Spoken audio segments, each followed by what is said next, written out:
Görəsən məni kim daha yaxşı tanıyır? 13 illik rəfiqəm, yoxsa 4 illik həyat yoldaşım? Başlayaq. Getdik.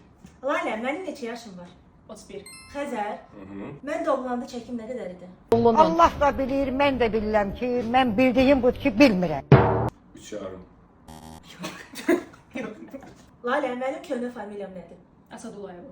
Bəli. Hasan sola verirsən də ona. Yox, Hasan deyil. yoxdur, bilir də, yəni sən də bilirsən də. Moskvada hansı küçədə yaşamışıq? Məsələn, sənə suallar verirsən. Onu bilmeyen. Ümumiyyətlə siz nə etmək istəyirsiniz bu dünyada? Mən heç bir saniyə çətin suallar verirsən, ona asan suallar versək, o olsun. Sən həyat Amma yoldaşını tanımaq. dünya hələ də baxsızlığa dözür. Sən özün yadından çıxmır, harada yaşamışsın, mən hardan Yox, bilirəm. mən yanımdadır. Okey, Lala. Okeymiş. Okey. Ne biçim konuşma kızım bunlar? Lala, mən hansı universitetdə oxumuşam? Acıdı. Xəzər Demodan axırıncı sifariş etdiyim sifarişin məbləği nə qədərdir? Qəpiy dedilər. Ay, yaxşıdır, mən geyirəm. O qədər. Sən kartda çıxmışdı, bilə bilərdin. Hayretler içerisinde izliyorum. Yani şöyle izliyorum.